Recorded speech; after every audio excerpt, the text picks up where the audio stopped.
This is a demonstration of the worship website that we have at Westville Methodist.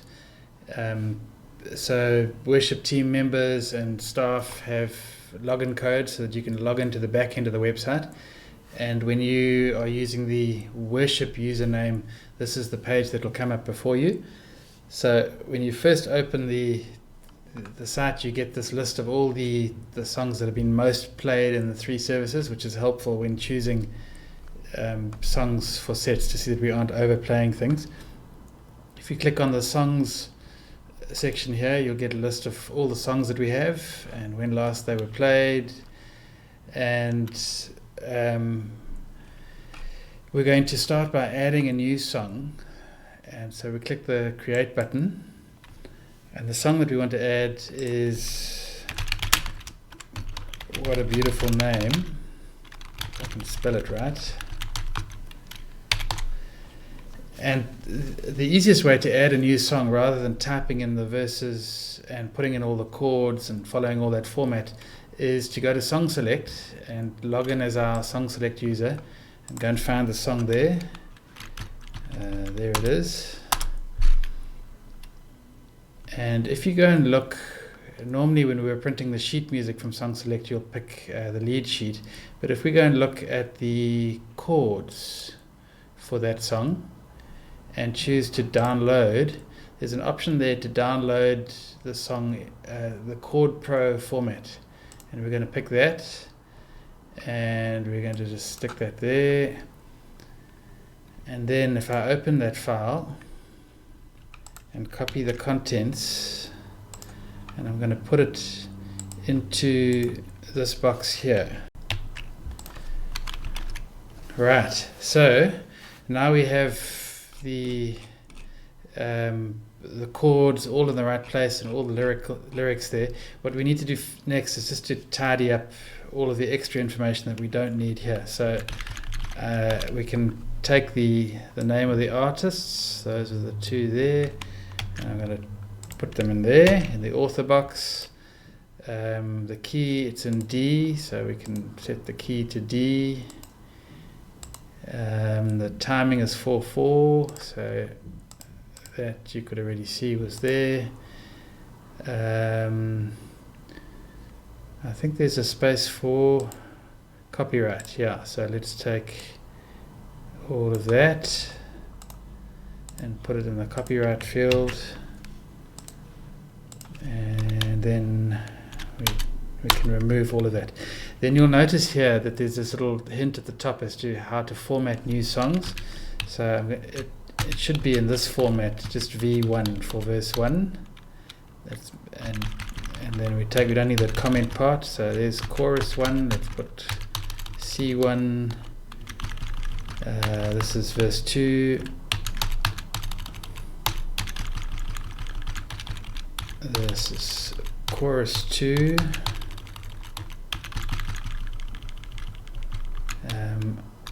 The instrumental here, I'm actually just going to take it out because it's difficult to display on the PDF that will eventually be generated. Let's make this bridge 1, B1, and B2. And there's even a third chorus, chorus 3. And normally for an ending we use this abbreviation T for tag, so it just goes right at the end. And then the last thing I'm going to do is take out this other extra information there. We can take out the extra lines.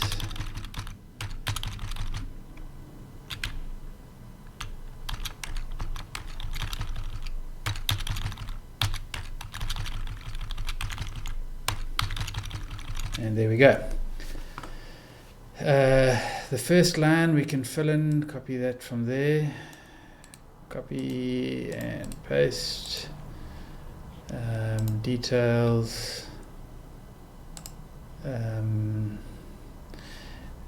can add some tags here if need be. Let's put Jesus, because it's about the name of Jesus. And maybe we'll just put praise. And media, this is where we could put a link to an MP3 file or a video file. We can even upload sheet music here too, but that's not really necessary because we can always access this from Song Select. Okay, so there's the song. Let's press create.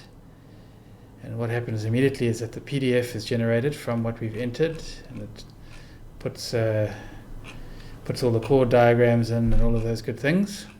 So now we've added a song. Now, if you search here, you'll see that it appears in that list. We're hoping, there it is. Okay, so we can always access it like that again. It's never been used, so there won't be anything in that last used column. We're going to actually sing this song on Sunday, so let's add it to some sets. If you go into the sets, we can look at the 9 o'clock for the 18th of September. And there's a list of what's been set up already. And let's add What a Beautiful Name. And then we can drag it into position, and it's going to go just before that prayer there. You can also add... that was a song that we added to the set. You can add liturgies to the set. We could add an Ascension benediction, for example. Actually, I don't want to have that, so I'm going to click on that and press delete, and it removes it. And you can edit what the order of service looks like, because what this list is going to do is going to generate an order of service for us. If we click on that button there, you'll see that's what gets produced with the songs in bold, and the details of the whole service are there. But we could say call to worship, and I could add some extra text in here, and I want to read Psalm 51 as part of a call to worship. Save, it will be updated in the list there, and if we refresh this page, it'll show there. So the reason why we set up the set through this page is so that when we go back to the home page, it'll tell us, it picks up from those sets what songs are being played. So you'll see What a Beautiful Name now appears here. It's been played once in the last 4 months in the 9 o'clock service. And when you're creating a set in this website, you would normally start by actually clicking that create button and just picking the service date and the service time. And when you click create there, it'll open up all those other options where you can add songs and liturgy and what have you. So we're not going to do that now. We already have the sets that we need for this week. So that's the one that we were working on. You can add songs, you can add liturgy, and you can add extra items. There's a whole list of these items here that will appear like sermon, and all of these can be edited once they've been added to the list. So you can click on sermon, for example, and change that text to say something else. So it just gets this extra items option, just gets the item into the list, and then you can fiddle with it as need be. And you can move things around. You can drag and drop, and then there we go. That's the whole set. So it's really helpful if we create the sets in this page here, so that it keeps track of what songs we're singing. And then the other benefit is that once this has been done, you can click that button there, and a copy of that list will be emailed to Velda in the office, and then she's able to set up the slides for Sunday. So it just coordinates the whole flow. We've looked at songs already. This is a section for liturgy. I haven't used it much yet, but we're going to get into it a little bit more, and you can create new liturgies, title, that's a space for the copyright or the name of the author, tags, if it's a prayer of confession or a call to worship or whatever. And then in this box here, you can actually do, you can include bold sections and use formatting tags. So it's not just like a plain text file like songs are. So if we go and look at something like that first one there, you'll see the parts that we want the people to say together are in bold. That's liturgy, and then the final section is for guitarists. If you use the chords feature, you'll notice that the songs, if we pick a song, that's not a good example. Let's go back to What a Beautiful Name. Where the chord appears, it'll pick up from that list of definitions of chords what the fingering for that chord is. So there's your D chord there. So guitarists can create new chords. You can see there's an A major. That's what the chord looks like. Hopefully it's quite self-explanatory, but I'm sure not too many people are going to be fiddling with that. But whatever you set up here for that chord, every time it finds an A in the PDF, it's going to draw that little chord diagram. All right, and then if we go back to, if you want to get back to the home page to see what's been sung recently, you can pick it up there. Other thing to say is in the songs menu, whatever we only can see 2 songs here because I've got a search in there. We can clear that by clicking that button there. You can say I only want to see hymns. If I'm choosing for the 7:30 service, I'll often do that. And I can then see at a glance what have we sung recently. We sang this last week, so we won't sing that again. And you can search for, say I want songs containing holy, and it'll pick up. It sometimes gets messed around if there are songs with chords in them, because you might find it doesn't find the word holy because it looks like that in the actual music. So it'll pick up where the word holy appears in the title or where it appears in a verse where there aren't any chords, but it's better than nothing. So you can search for a word if you're looking for songs for a particular theme, and you can also search by subject, and that's going to depend on how well we categorize all the songs, tag them. So we can say I'm looking for Christmas songs, and those are the only 2 that we've tagged for Christmas so far. So the more we tag it, the better, the more useful it'll be for worship leaders searching through the database to choose songs. We can do other things like, let's just clear that, and let's clear that as well. We can highlight a song.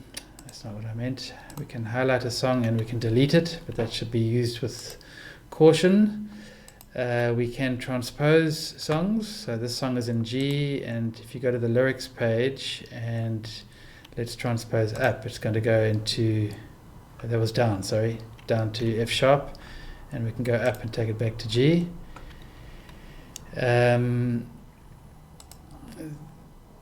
Then what else was there? Yes, in the lyrics page, once you've created the page, it'll generate the format that's normally used for OpenLP, which just saves some time if you have to create a new OpenLP slide. As I say there, it might need to be edited a little bit, but you can copy and paste all of that text into OpenLP, and that does most of the work in getting the new song set up for projection in the church. You can also specify the verse order. So if we look at the PDF at the moment, it's just got all the verses and the chords, but if we go in here and say this song is going to be sung verse 1 chorus, verse 2 chorus,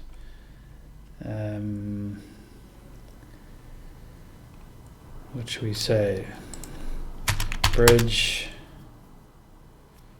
verse 3 chorus, tag chorus, something like that. I'm just making that up as we go, and we save that.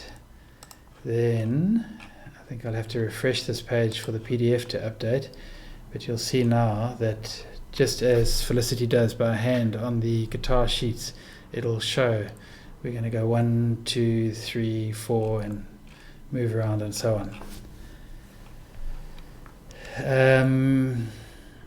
I think that is it. So that's a resource for us to use to help us in planning for worship. Good luck as you navigate it.